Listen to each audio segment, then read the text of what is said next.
Hi there all, Jacob Austin here, and welcome to episode 156 of the Subcontractors Blueprint, the show where subcontractors will learn how to ensure profitability, improve cash flow, and grow their business. Today's episode is the last in our dispute series, and it's all about when not to fight, the battles you should walk away from, the ones that are going to cost you more than they could ever return, and how to run the numbers before you fire in a single notice. So, let's dig in.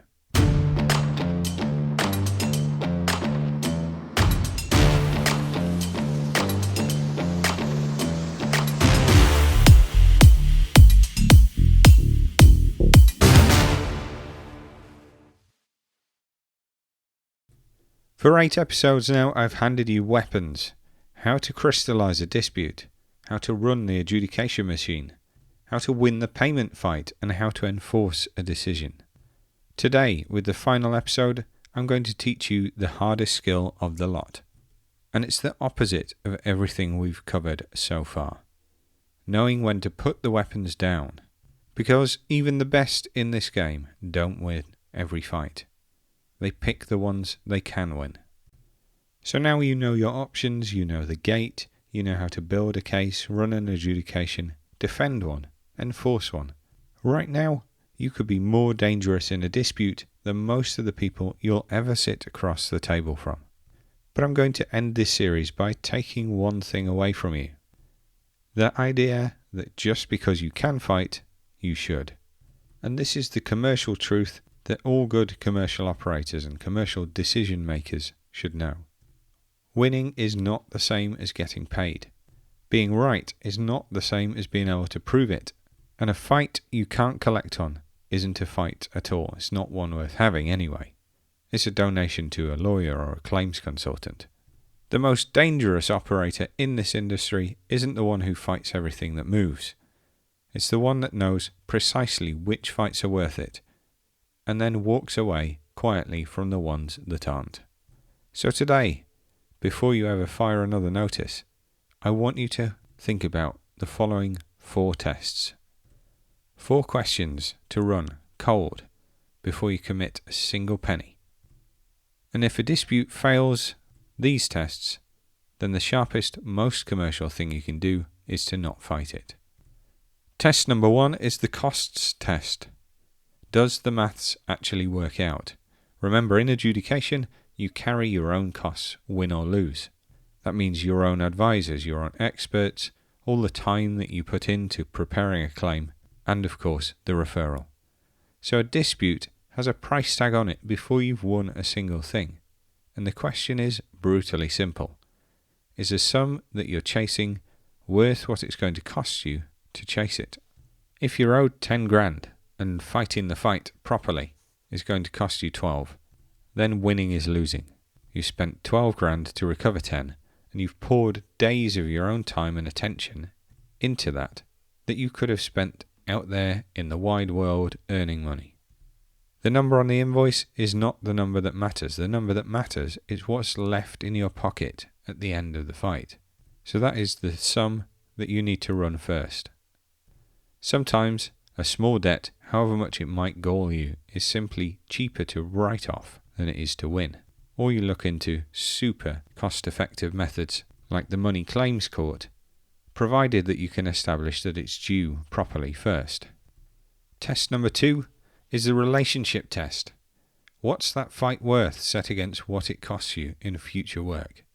We touched on this briefly in the alternatives episode. Adjudication is brutal, and brutal carries a price when you're still mid-relationship with a contractor. If the party you're squaring up to is a client and you want more work from them, a main contractor who feeds you 3 jobs a year and you work generally pretty well with, then the disputed sum is not the only thing on the table. That relationship is on there too. Now, I absolutely am not telling you to roll over to keep people sweet. That's the opposite of everything this show stands for. What I'm telling you is to put the future work on the scales, honestly. Sometimes the relationship is already dead, and then you, without a second thought, can commit to the fight. But sometimes a quiet commercial settlement keeps a client who's worth 10 times the disputed sum to you over the next 3 years. So weigh that up. Don't let your pride make a decision that your bank account is going to regret and is ultimately going to have to pay for. Test number 3 is the evidence test, and this is where a couple of episodes ago comes right back to the fore. Before you fire, run the golden thread through your claim. Honestly, can you trace all the items from what you say you owed back to the instruction and onto the proof, and you actually did the work? Or are there holes in it? Because if you can't prove it, your case could fall apart and you're left with a grievance, not a case.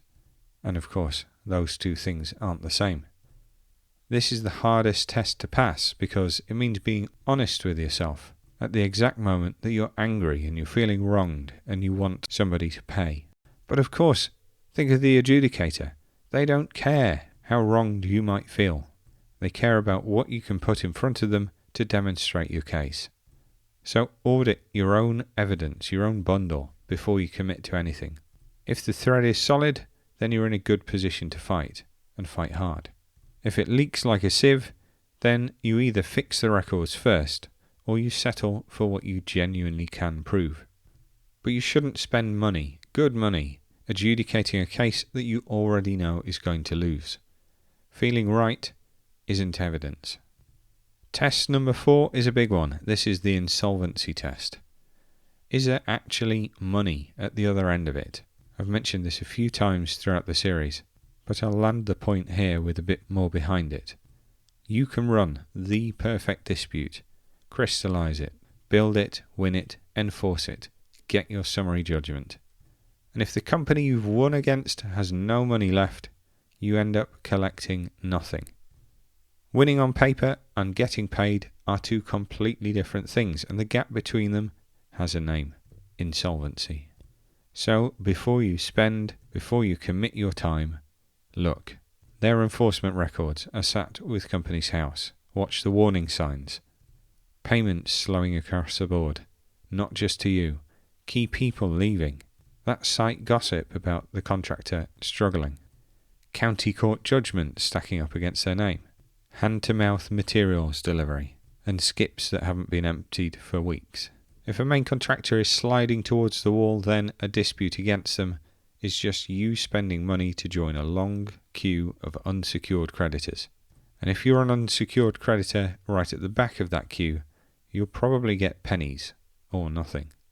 Now there's a landmark case here, and I've deliberately saved it for this moment right at the end of the series. It's known as the Bresco case, and it went all the way to the Supreme Court. What it decided cuts against the instinct, so stay with me. An insolvent company, a company actually in liquidation, can still start an adjudication. The court said that those two regimes, insolvency and adjudication, can live alongside each other. So being insolvent does not, on its own, lock you out of the process. But here's the whole point. Winning is not the same as enforcing it. In a related case, the John Doyle case, an insolvent subcontractor did exactly that. It went to adjudication and it won. And then, when it went to court to turn that decision into actual cash, it was refused.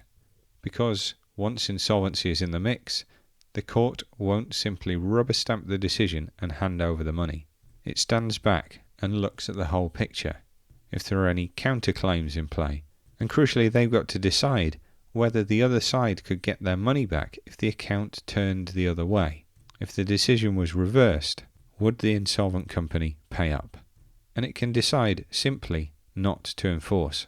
And that's a hard lesson that comes from the very top court in the land. Winning the adjudication and getting the money are two different things. And insolvency is exactly where those two things come apart in your hands.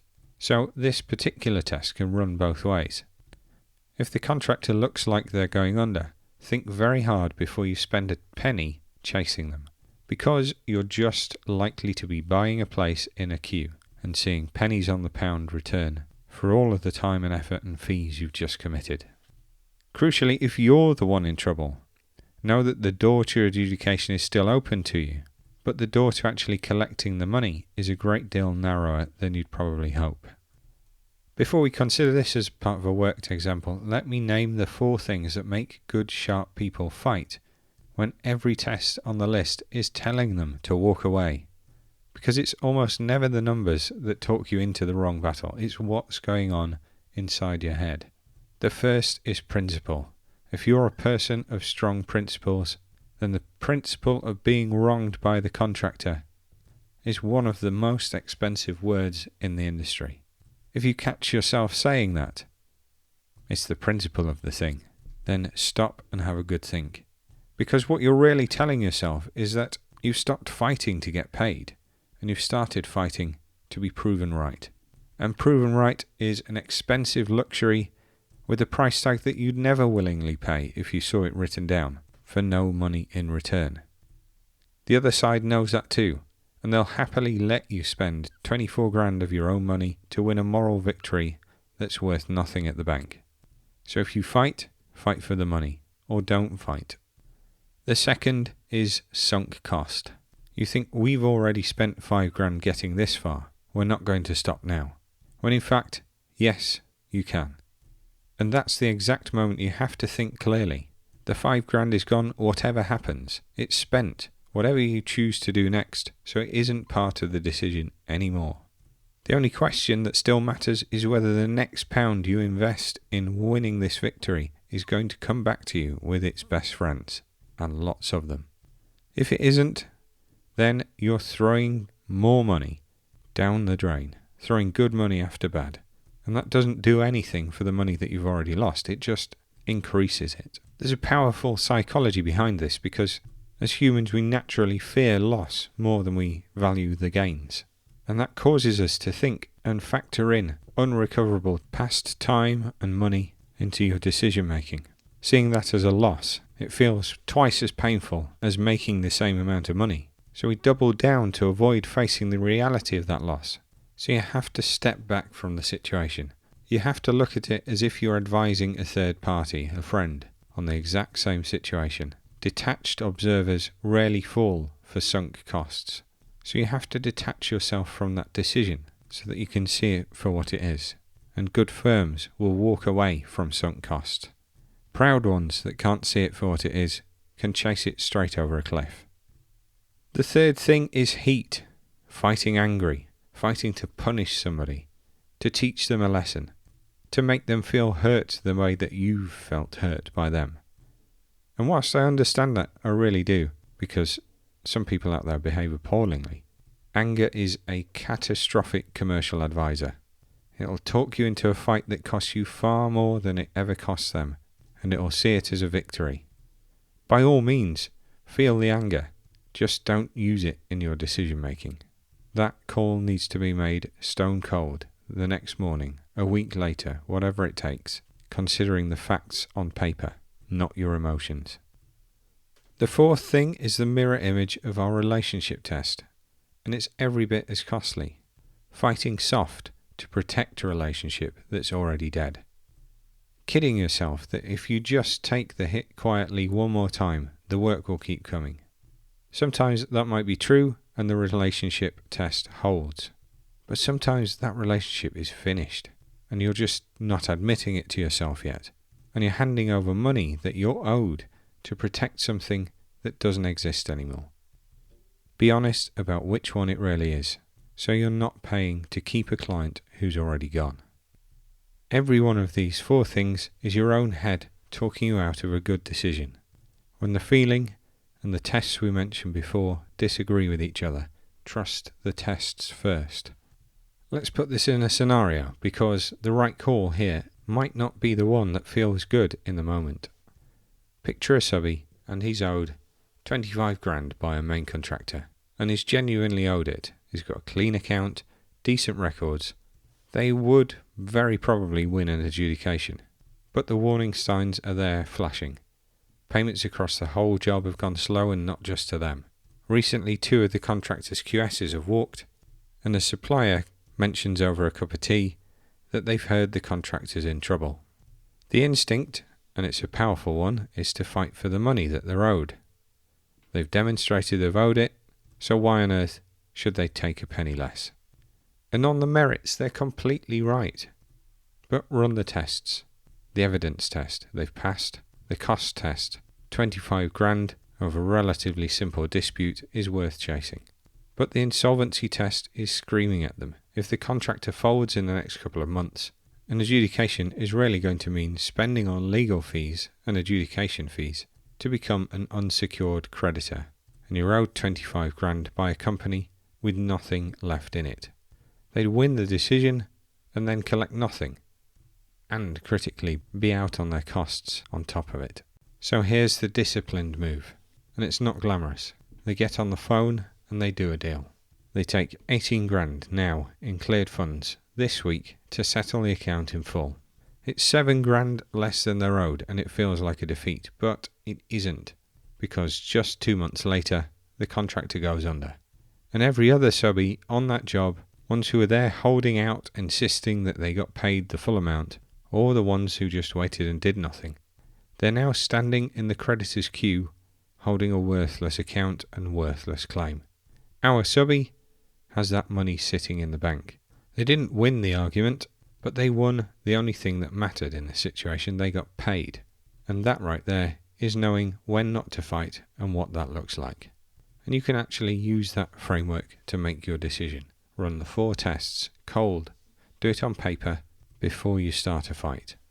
Costs, relationship, evidence, insolvency. You've got to do it calm, not whilst your blood's up. But if a dispute is going to fail one of those tests badly, that isn't weakness talking. It's commercial sense, doing maths, not emotion. The value of the victory isn't just the value of the decision. It's what's left after costs, after you've lost the relationship, and after the real odds of collecting. Audit your own case, honestly.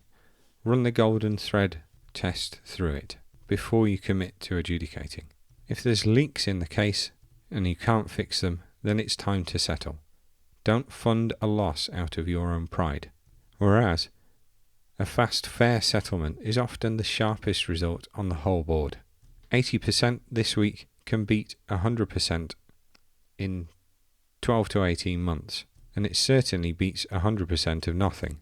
Settling or walking away with your eyes open isn't losing. It might be the best commercial decision you can take. So key points to consider to take away from today's episode. Winning isn't getting paid, and being right is not being able to prove it. Knowing when to fight and when to not fight is worth more than any of the tools in your chest. The cost test. You carry your own costs, win or lose. So weigh up the sum you're chasing against the true cost of the fight.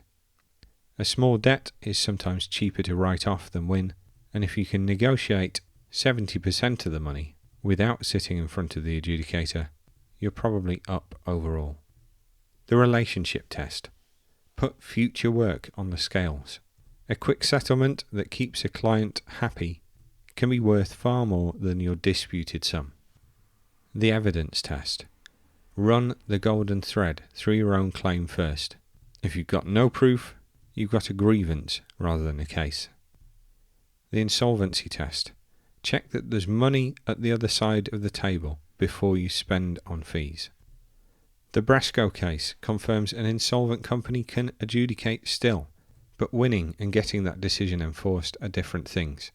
And finally, a fast, fair settlement can often beat a full win that costs more or collects nothing, particularly if it takes months of your time and effort to win it. Walking away with your eyes open for the right reasons is commercial. It's not weak. And that there is the end of the series. 9 episodes start to finish. If you've come in knowing you're owed money and not a lot about how to actually go and get it, then you leave with the whole roadmap. Your options, the crystallization gate, how to run the adjudication, the payment fight, how to defend, how to enforce, how to genuinely win with your records, the alternatives to adjudication, and now the toughest lesson to learn, when not to fight at all. And if there's one single thing that I've said throughout this series, it's this.